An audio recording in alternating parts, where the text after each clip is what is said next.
میرے حضور نے ارشاد فرمایا تمہیں جو رزق دیا جاتا ہے، مصائب سے تمہیں بچا لیا جاتا ہے، آتی آتی تکلیف ٹل جاتی ہے، تمہاری نصرت دشمن کے مقابلے میں ہوتی ہے، حاسدین کے مقابلے میں تم کھڑے ہو جاتے ہو، فرمایا تمہیں پتہ ہے یہ تمہیں کیوں ایسا ہوتا ہے؟ فرمایا الا بدعفائکم، جو تمہارے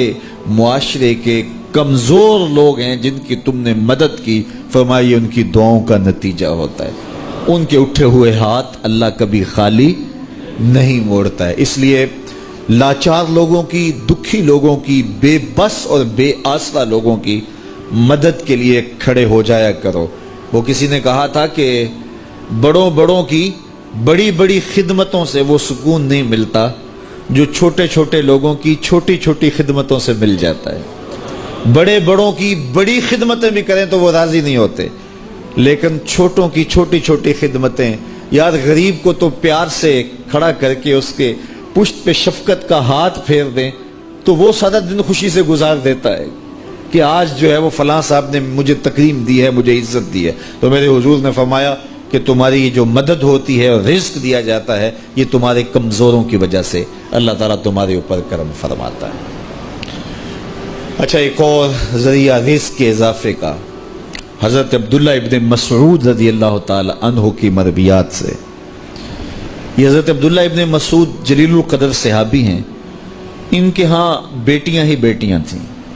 اچھا، جب ان کا آخری وقت آیا اور یہ بڑے سخت بیمار ہو گئے تو نزع کی سی کیفیت طاری ہو گئی،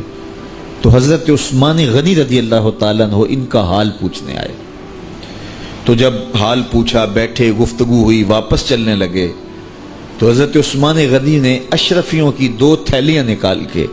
حضرت عبداللہ ابن مسعود کو پیش کی۔ تو انہوں نے کہا کہ مجھے تو اس کی ضرورت نہیں ہے، میں تو اس دنیا سے جا رہا ہوں، تو یہ مجھے کیوں دے رہے ہیں؟ تو حضرت عثمان نے کہا کہ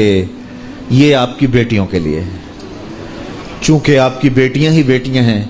تو یہ میں ان کے لیے پیش کر رہا ہوں، آپ کو تو واقعی ضرورت نہیں، دنیا سے جا رہے ہیں تو یہ ان کے لیے ہے۔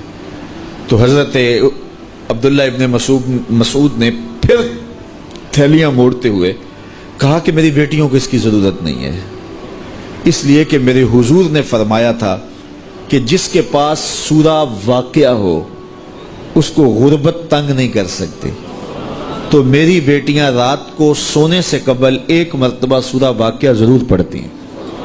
اس لیے تم میری بیٹیوں کے بارے پریشان نہیں ہونا، اللہ کے فضل سے انہیں غربت تنگ نہیں کرے گی، ان کے پاس سورہ واقعہ جو موجود ہے،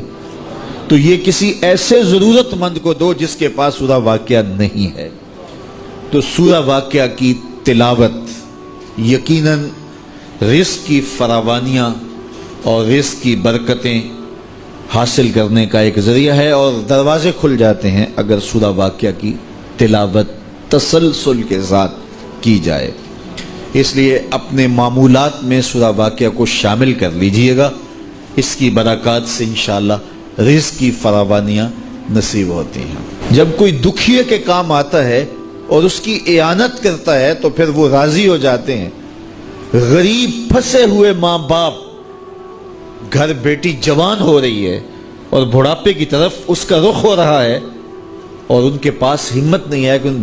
بیٹی کو اٹھا سکیں،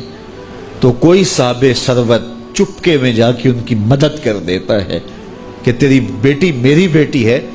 اور اس کو تو نے گھر کی دہلیز سے اٹھانا ہے،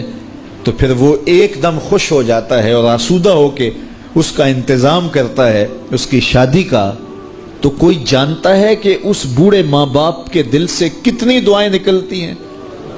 اور اس جو ہے وہ بیٹی کے دل سے کتنی تمنائیں اور کتنی جو ہے وہ نیک جذبات ان اشخاص کے لیے ہوتے ہیں جو ان کی مدد کے لیے کھڑے ہوئے۔ تو کوئی اس کا وزن ہے، کوئی وزن نہیں کر سکتا کہ اللہ تعالیٰ اس کی برکت کتنی عطا کرتا ہے۔ تو